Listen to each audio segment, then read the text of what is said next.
everyone, welcome back. This is the Leap Network. I'm Renee Blasky, the CEO and founder. So today we're going to talk about how your sales pitch can be tuned to increase your sales and to make better connections with your clients. I hope it will really help you out. I know it's helped me, so I'm hoping I can provide the same level of help to you. But one of the things that I want to talk about is, I've talked about this in another video, but I want to talk to, again, just bring up these 6 basic needs of humans. And this, again, coming from Tony Robbins and Chloe Madanes, is that in order for a human being to feel fulfilled, they have to have certainty, uncertainty, connection, contribution, significance, and growth. Now, why do we care about these things for a sales pitch? Remember, the person who's receiving your sales pitch on the other end is human.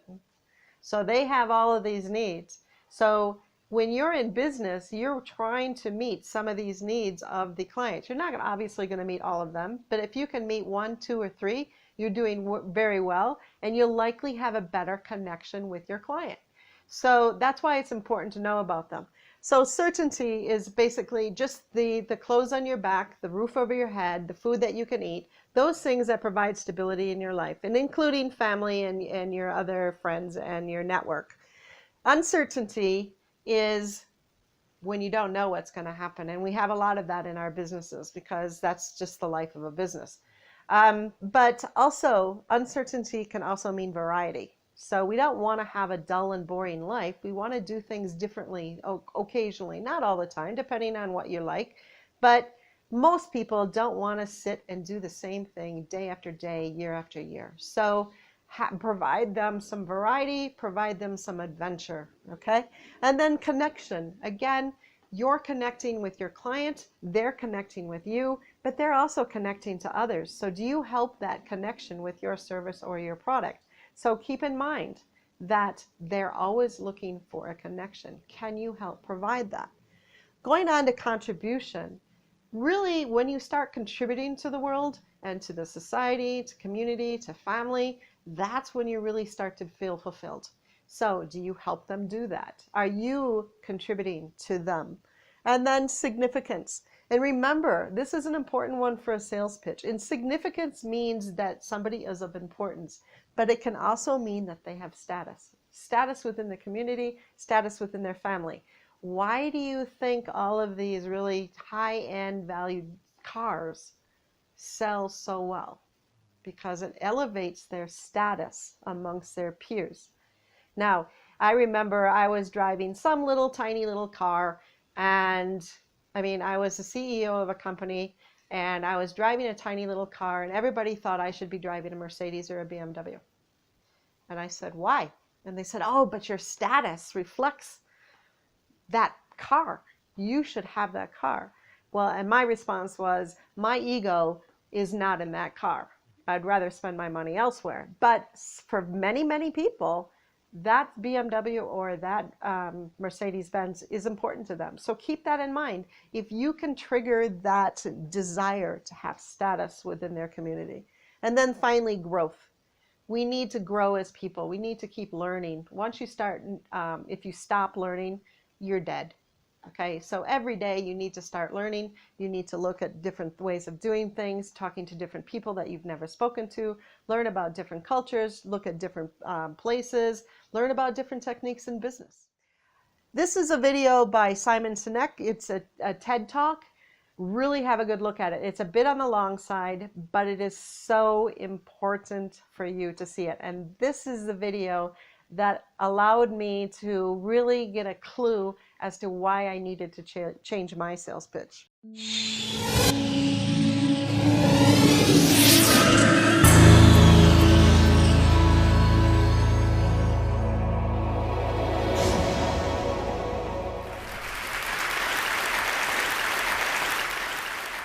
How do you explain when things don't go as we assume? Or better, how do you explain when others are able to achieve things that seem to defy all of the assumptions? For example, why is Apple so innovative? Year after year after year after year, they're more innovative than all their competition. And yet, they're just a computer company. They're just like everyone else. They have the same access to the same talent, the same agencies, the same consultants, the same media, then why is it that they seem to have something different? Why is it that Martin Luther King led the civil rights movement? He wasn't the only man who suffered in a pre-civil rights America, and he certainly wasn't the only great orator of the day. Why him? And why is it that the Wright brothers were able to figure out controlled powered manned flight when there were certainly other teams who were better qualified, better funded, and they didn't achieve powered manned flight, and the Wright brothers beat them to it? There's something else at play here. About 3.5 years ago, I made a discovery, and this discovery profoundly changed my view on how I thought the world worked, and it even profoundly changed the way in which I operate in it. As it turns out, there's a pattern. As it turns out, all the great and inspiring leaders and organizations in the world, whether it's Apple or Martin Luther King or the Wright brothers, they all think, act, and communicate the exact same way, and it's the complete opposite to everyone else. All I did was codify it. And it's probably the world's simplest idea. I call it the golden circle.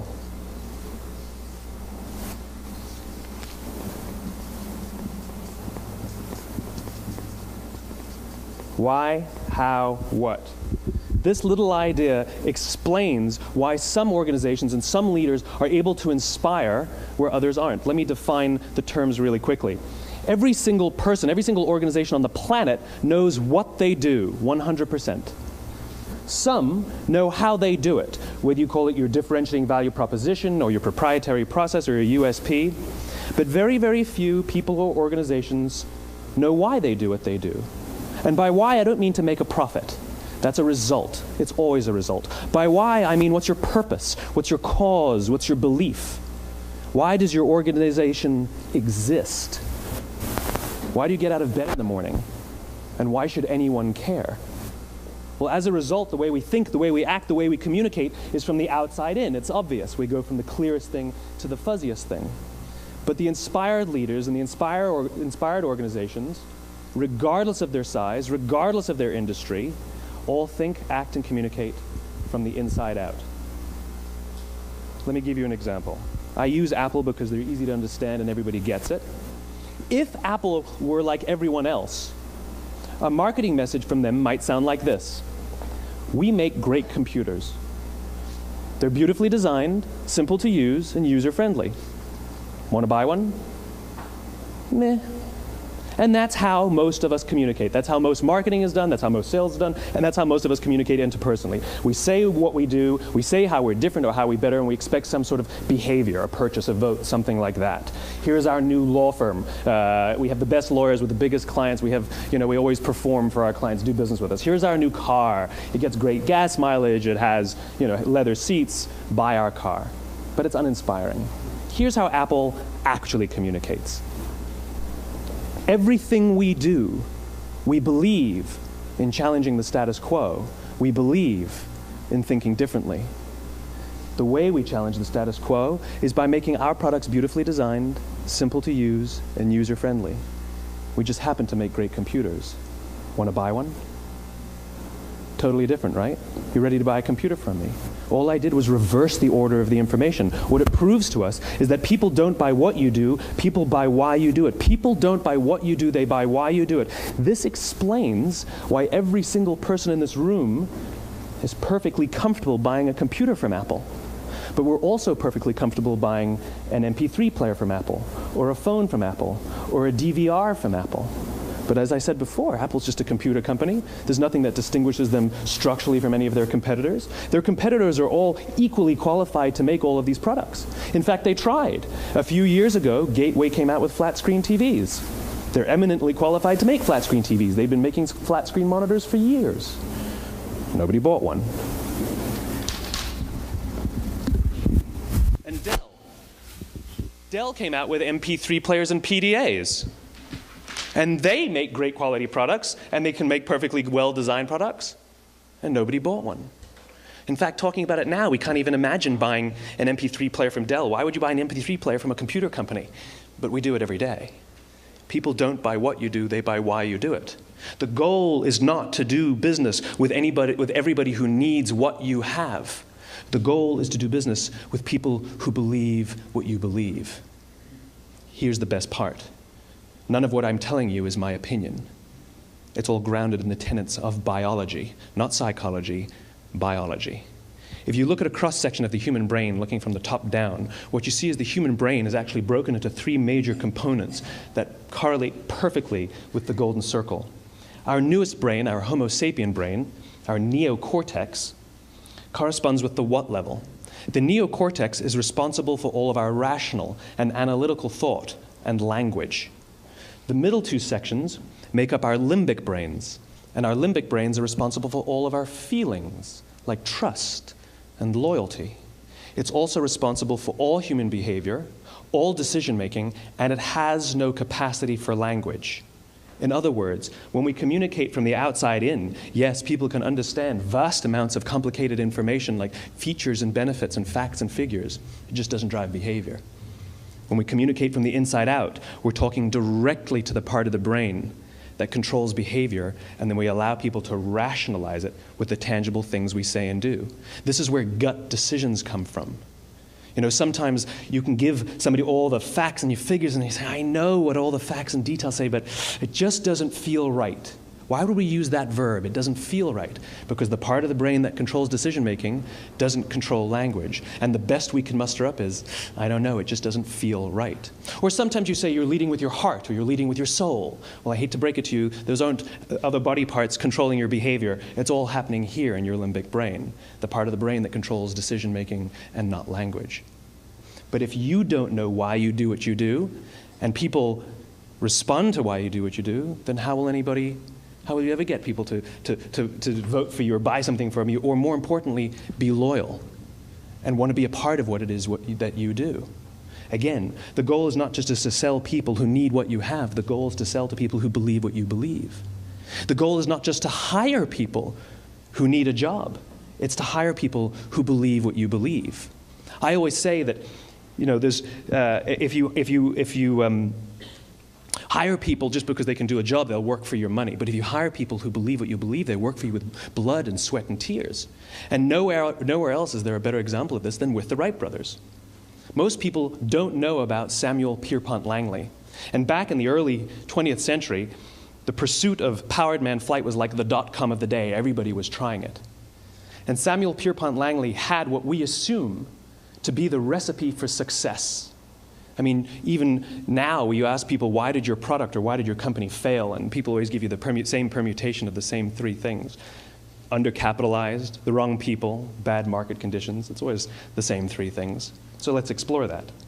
Samuel Pierpont Langley was given $50,000 by the War Department to figure out this flying machine. Money was no problem. He held a seat at Harvard and worked at the Smithsonian and was extremely well connected. He knew all the big minds of the day.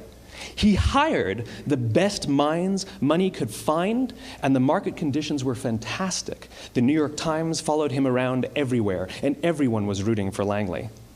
And how come we've never heard of Samuel Pierpont Langley? A few hundred miles away in Dayton, Ohio, Orville and Wilbur Wright. They had none of what we consider to be the recipe for success. They had no money. They paid for their dream with the proceeds from their bicycle shop. Not a single person on the Wright brothers' team had a college education, not even Orville or Wilbur. And the New York Times followed them around nowhere. The difference was Orville and Wilbur were driven by a cause, by a purpose, by a belief. They believed that if they could figure out this flying machine, it'll change the course of the world. Samuel Pierpont Langley was different. He wanted to be rich, and he wanted to be famous. He was in pursuit of the result. He was in pursuit of the riches. And lo and behold, look what happened. The people who believed in the Wright brothers' dream worked with them with blood and sweat and tears. The others just worked for the paycheck. And they tell stories of how every time the Wright brothers went out, they would have to take 5 sets of parts because that's how many times they would crash before they came in for supper. And eventually, on December 17th, 1903, the Wright brothers took flight. And no one was there to even experience it. We found out about it a few days later. And further proof that Langley was motivated by the wrong thing, The day the Wright brothers took flight, he quit. He could have said, "That's an amazing discovery, guys. Now we'll improve upon your technology."